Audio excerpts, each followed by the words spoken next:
The first outdoor book review, that being Monster Bud 3. This is part 2 of season 3. Fittingly starting off with part 2. Two third books being this one. And next episode's Living Dummy 3. This book begins with our main character, Evan, once again. He's babysitting his cousin Kermit. He hates it. He hates it. Because Kermit gets him in trouble with Conan and his aunt. Andy moves to town, like the last book, and as said in the last book, Andy had moved to town. Now, she wants to get revenge she wants to get payback on Kermit for messing up her homework. Since he's a smart, genius, nerdy kid.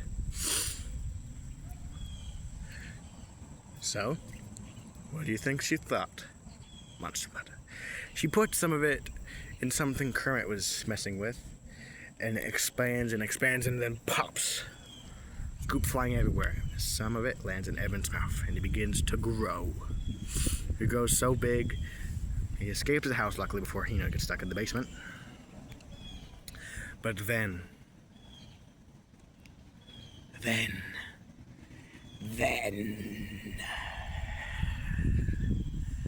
Conan sees him, and he's messing with a kid. So he picks up Conan and puts him in a tree. Later on, he goes to the softball field and plays softball as a giant with some other kids who are just loving it. But then Conan's out with the police and the fire department and everything. And they start chasing after Evan, trying to shoot him and stuff. So he hides, and they're like, "We gotta go back to the thing. Maybe Ernest can make it, that thing that made Conan's shirt shrink and made him punch me in the face," said Evan. But there's not enough left. But Kermit doesn't remember the formula. So he goes back, and it makes more just in time, and he shrinks back to normal. But he shrinks too much. And then his dog, Trigger, grabs him and gives him to his parents. And then it ends.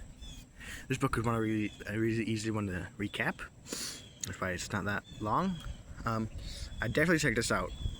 Definitely check out the second and third book. People say the third and the second one of the third and the second are awful. They're not. Well, at least in my opinion, they're not. I hope you enjoyed. Hopefully I got away from that mutant being outside. Yeah. So, hope you enjoyed. Like, subscribe if you want. Since we hit 20 subscribers. Oh my god, 20 subscribers.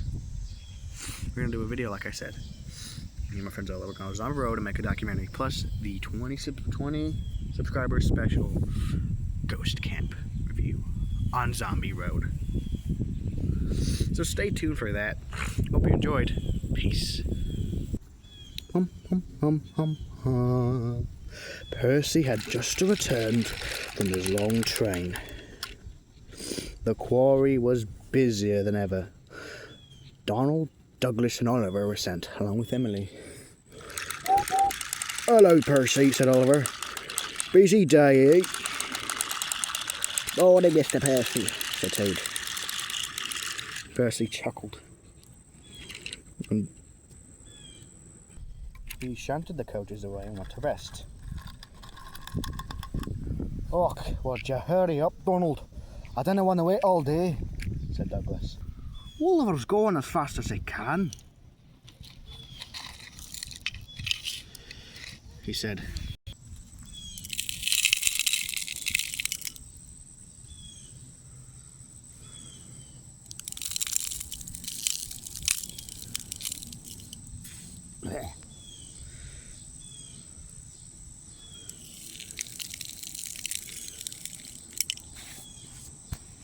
"I can only go as fast as my arm will let me," said Oliver.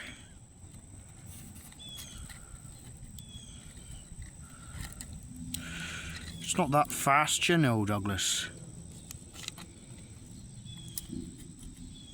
Percy chuckled and went to go see Patrick. "Hello, Percy. Come to see my lovely concrete."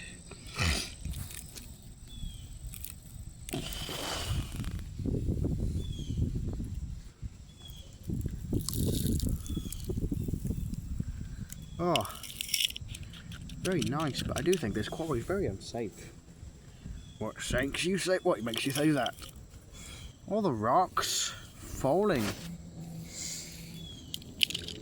Oh, there's a big rock. Oh, forget about it. Ah, mind yourself. Oh, watch it, you big dough head. All right, I'm going now, said Donald. He puffed away.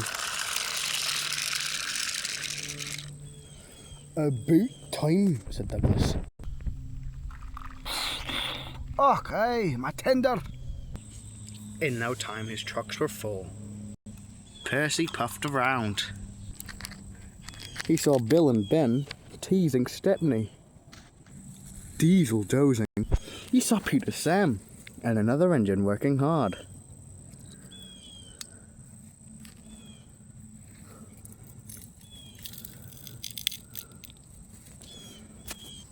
He saw loads of scrapped engines laying about.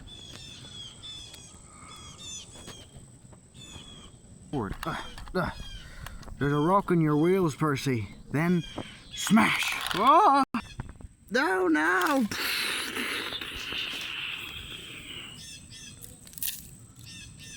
Poor Percy had ran himself straight into a wall of dirt. He was pulled out, but covered his front with dirt. Derek had brought Carly, the breakdown train. Then there was trouble. Lord's sake, look out! Donald came rushing in, and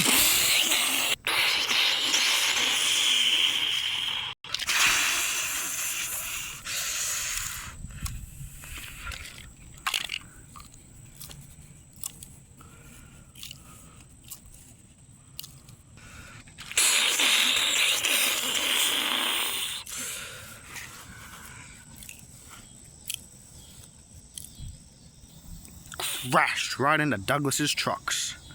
Och, aye, Donald, what you doing rushing like that?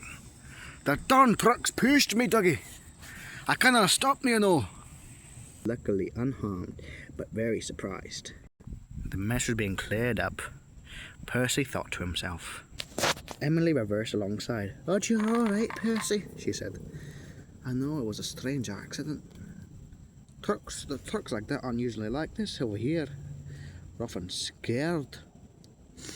"I know, Emily. It's just weird. No one believed me about that blob. And now this has to be something going on." "Look out! Ouch, my side!"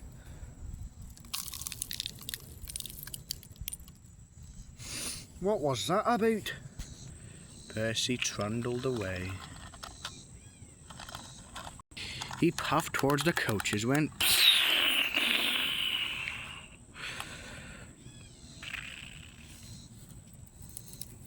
not again.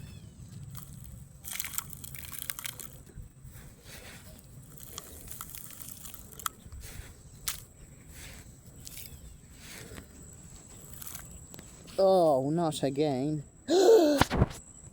Percy saw the gnomes. They were giggling and chatting. Percy was surprised. Then, whoa, what was that?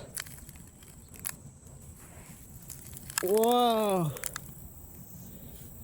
It was a terrible mess.